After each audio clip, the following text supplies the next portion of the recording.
Hey everyone, welcome to LipRippinPodcast. I'm your host, Ravi N. Thanks so much for joining me this week. I appreciate it as per usual, as always. Thanks so much for coming back and hanging out with me today. Greatly appreciate it. So, um, I wanted to talk to you guys because it is heating up out here in Ontario. The weather's getting better. Um, People are. I live right by the lake, Lake Ontario, and I've been seeing people for weeks dragging their boats up to the marina, getting it in the water and getting shit going. So I wanted to talk to you guys quick about bass opener because bass season's coming up, third Saturday in June every year. So I wanted to talk to you guys last about a situation that occurred last year during 2020 bass opener. I actually went out with a buddy of mine, Jay, who I've talked about in many previous salmon episodes and a couple other episodes, maybe. And obviously Darren, who you know, fishing buddy of mine. Hey, this was one of the craziest, most insane days of all time. So I hope I can do this in one episode. I'm not 100% sure, but I'll try my best. So, we rented a boat on Lower Buckhorn Lake. Oh my goodness gracious almighty, almighty, almighty.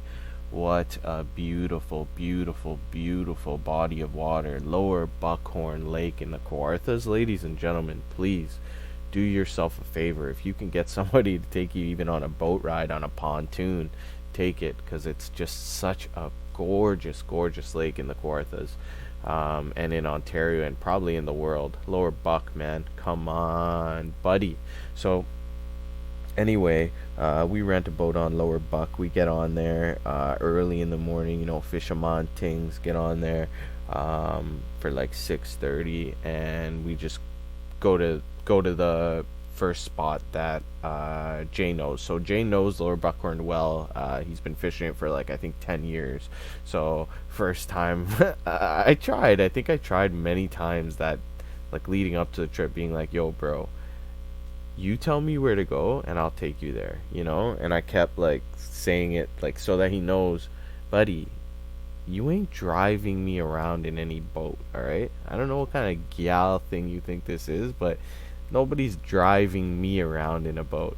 Anyways, we get there and he's like, "Yo, listen, let me start. You can drive the boat later, right?" I'm like, "All right, whatever, fine, fuck you." But not in a bad way. I was just like, "All right, cool." So he starts taking us to spots, right?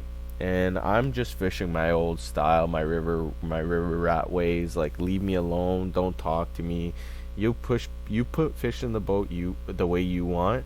I'll put fish in the boat the way I want, and either way there'll be fish in the boat. So uh, I'm pitching top water, Rapala top water, and like I'm getting a bass or two as the morning goes along, right?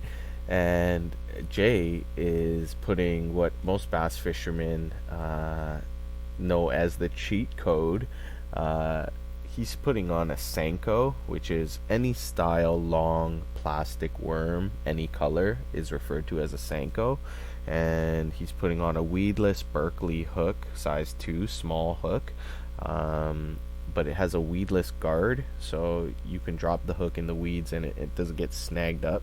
It has like a plastic guard over the hook, and he's rigged it up, wacky rig style. You guys can look that up. I'm not gonna explain that to you, but anyway, and he's slamming bass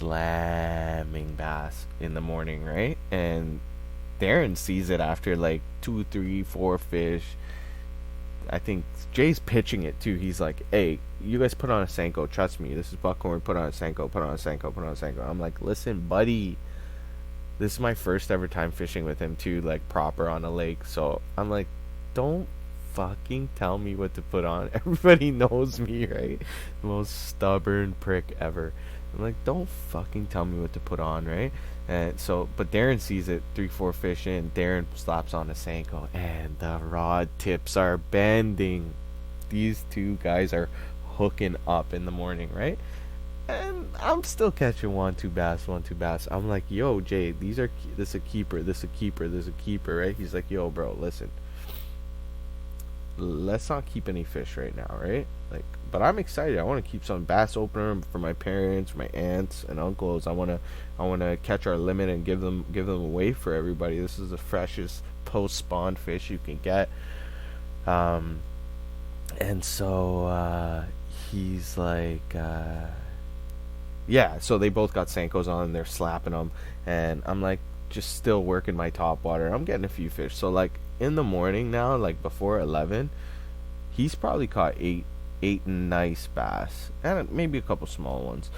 Darren's probably caught like 4, and I've probably caught like around the same, 4 to 6. All right, I'm gonna say I caught a couple more. I might have caught 5 off the top water, and he takes us into like these spots, that he's caught big ones before, whatever. Anyway, we have,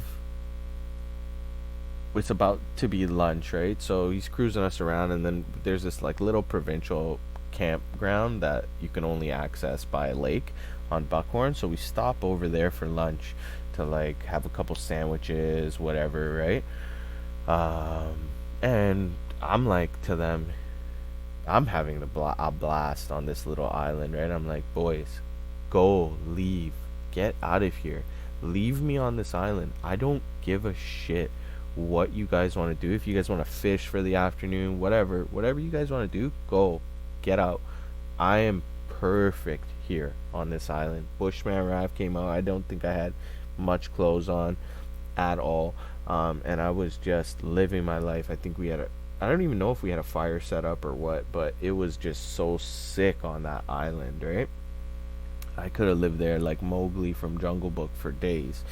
So then, sorry if that's a sore image for you guys, me dressed like Mowgli. Anyways, so they convinced me to get back on the boat, whatever, right, for the afternoon. And Jay's like, all right, yo, listen, you fished the way you wanted to all morning long, put on a Senko, right? So I'm like, okay, fine, fuck, oh my god. So I put on a Senko. First cast, I toss it out. Bang, my rod. So, okay, before I go into that, let me tell you something about the Senko. So he schools me to the game right away. He's like, yo, listen, when you put this worm on and you cast it out, no matter how far you cast it out, just know that it drops about a foot a second. So if the water's 10 feet, count 10 seconds, it's at the bottom. You know what I'm saying? So anyway, we were fishing about 8 to 12 feet, right? So I cast it out, count the seconds, stop it, right? And he goes, you could bounce it, you could retrieve it, you could do whatever, but most of the time they just gobble it up. And sure enough, my rod tip bends to the bottom of the boat, right? I'm like, set the hook, bang, pull in a huge bass out of the weeds, right? And then we just start slaying bass after bass after bass, all like just me and him, right? Darren's kind of just chilling. He doesn't even care. He's taking a day nap, whatever, right? Slamming bass after bass, right? And so we're chaining them up at the side of the boat, and I'm at the front of the boat, right? And I'm chaining them up one after the other, one after the other. And there's a lot of them on there. There's like probably like 6, 8 bass. Darren and I switch seats now. He's at the front of the boat, and he's taking a nap, right? So Jay and I are fishing, and the chain's pretty heavy. So we catch another one. I hook it on the chain, and then we throw the chain over the side of the boat. And I hear some action for a few minutes, but we've been fishing all day, and they've been banging on the side of the boat for like now at this point like an hour and a half, 2 hours, right? In the water. And after like a bunch of minutes, like I realize like we don't hear anything, and I look at the side of the boat, and there's no chain there anymore. There's no fish Jay, myself, and Darren had just slayed like probably 8 to 12 keepers, 8 to 10 maybe keepers, and they took the they busted the chain and took off. So somewhere in Buckhorn was 8 bass all swimming together, chained up, which is the most fucked up thing you could possibly think of in life. And I'm sorry that it happened. I wouldn't call that necessarily carelessness, but it'll never happen again. I'm never going to use necessarily a stringer or a chain again unless it's an emergency situation to keep fish. Now, more likely than not, they all busted free, or muskie ate them, or muskie ate a few of them. Fish gobbled them up. Whatever the situation was, they were easy target now for whatever predator was around. So anyway, it's like 3:30 in the afternoon. I'm fucking demoralized, and I'm just head in my hands, right? And I'm just like, yo, I'm so like upset, that, and they're, Darren and Jay aren't as upset as me, but they're upset, and it's like we start making jokes about how, and then they took the stringer, like the bass, then they took the stringer, then they took the stringer. The stringer's the chain that we had them strung at the side of the boat on. Anyway, Darren's like to me, yo, after like I'm down in the dumps like 20 minutes, just so demoralized, he's like, yo, listen to me. Yo, we've been putting them in the boat since we got here, all morning long. He's like, if we try for the next 2 hours to put some in the boat, you think we're not gonna? And I'm like, very good point, sir.